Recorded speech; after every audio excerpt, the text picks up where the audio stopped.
Hai nakama, One Piece update-nya balik lagi nih. Pada episode kali ini, admin akan membahas review chapter 1007. Oh ya, bagi nakama yang hanya mengikuti anime dan tidak mengikuti manganya, di sini banyak spoiler yang akan admin jelaskan ya. Jadi kalian bisa skip video ini jika tidak ingin mengetahui spoiler dari cerita One Piece. Sebelum mulai, jangan lupa untuk menontonnya sampai habis. Dan jangan lupa juga subscribe One Piece Update Channel agar tidak ketinggalan video-video menarik lainnya. Oke baiklah, tanpa berlama-lama lagi, langsung kita bahas. Judul dari One Piece chapter 1007 ini adalah Tanuki-san, atau dapat diartikan sebagai si rakun.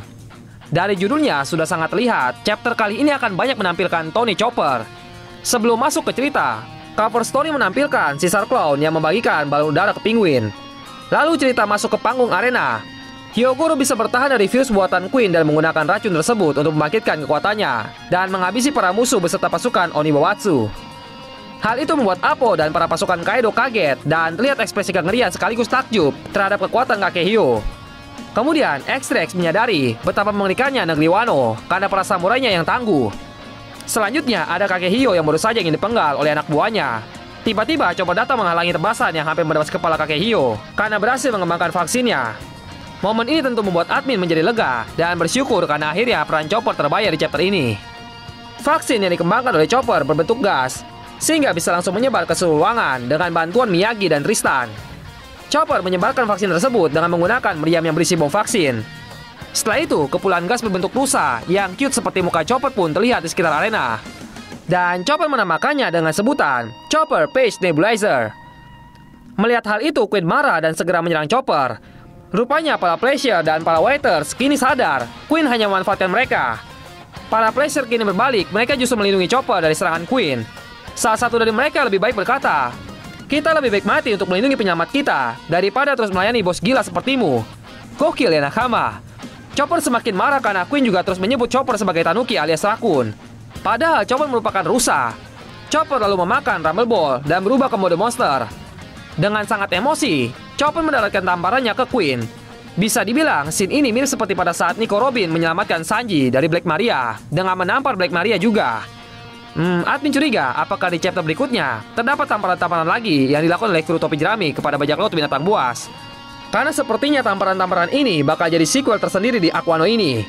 Akibat serangan Chopper tadi, alhasil Queen berdarah dan sepertinya mukanya cukup bonyok. Chopper bisa melancarkan serangannya berkat Marco yang berhasil menghentikan pergerakan Queen. Lalu adegan mulai berpindah-pindah dari Momonosuke dan Yamato, lalu ruangan CP0 dan berpindah ke para Scabbers. Di percakapan tersebut, salah satu agen bercerita Vegapunk pernah melakukan penelitian terhadap tubuh Kaido. Hasil penelitian tersebut adalah sebutir buah iblis artifisial yang sudah dimakan oleh Momonosuke saat di Pang Hazard.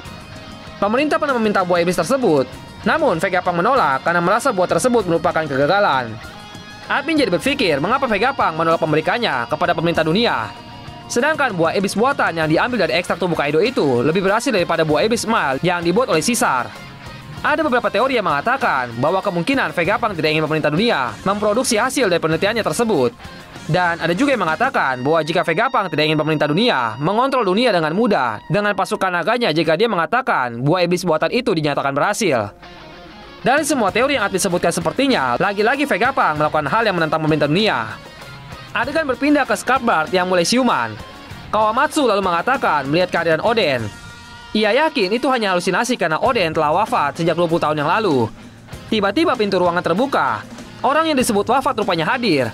Oden muncul di depan 11 sarung benang merah dan memberitahu mereka bahwa dia sudah tua sekarang dan merindukan mereka. Oden ingin melihat bagaimana keadaan mereka dan dia muncul dengan dua pedang yang hitam dan yang putih. Ini adalah pedang khasnya. Jadi admin yakin kalau itu benar-benar seorang Kosuke Oden. Meski sulit dipercaya, admin masih menunggu bahwa mungkin lebih banyak spoiler terbaru yang mengungkapkan bahwa itu mungkin Kurozumi Higurashi dengan buah Mane-Mane no Mi-nya, karena dia mampu menyamar sebagai orang lain.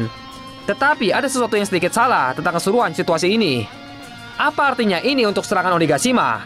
Pertama, mari kita bahas seluruh situasi ini ke dalam analisa dan mencoba untuk mencari tahu dampaknya terhadap perang yang sedang berlangsung. Menurut riset admin, para spoiler mengungkapkan bahwa itu benar-benar Oden. Dan admin juga melihatnya dengan dua pedang khasnya. Kita semua tahu bahwa Oden membawa dua pedang bersamanya, Enma dan Ame no Habakiri yang masing-masing merupakan pedang hitam dan putih. Tapi kita tahu bahwa Ame no Habakiri saat ini berada di bawah asuhan Tenguyama Hitetsu dari Kuri. Sedangkan pedang Enma bersama Zoro di atap. Jadi itu satu hal yang tidak masuk akal. Tetapi hanya karena Oden membawa dua pedang hitam dan putih, tidak berarti mereka adalah Enma dan Ame no Habakiri. Jadi semoga spoiler yang mendetail ke depannya akan memberi admin kejelasan lebih lanjut tentang masalah ini. Jadi jika Oden benar-benar hidup, berarti eksekusi Kaido 20 tahun yang lalu tidak berhasil. Kemudian latar belakang tentang bagaimana Oden selamat dari eksekusi kemungkinan akan mengikuti. Dan ini berarti manga akan sedikit melambat saat kita mengetahui mengapa Oden masih hidup. Pada titik ini, kita dapat melihat bahwa manga One Piece menjadi benar-benar tidak dapat diprediksi. Dan saat perang di Wano berlanjut, sepertinya dalam waktu dekat, mungkin ada lebih dari sekedar Kaido dan aliansi samurai bajak laut ninja Ming terlibat. CP0 tampaknya mengetahui banyak hal saat mereka menyebutkan bahwa meskipun Tobi Jeremy menang, perang ini tidak akan berakhir. Karena para eksekutif dapat dengan mudah menangani aliansi. Tapi untuk saat ini, mari kita tunggu spoiler lengkapnya dan lihat apakah Oda Sensei akan menghadirkan sesuatu yang baru.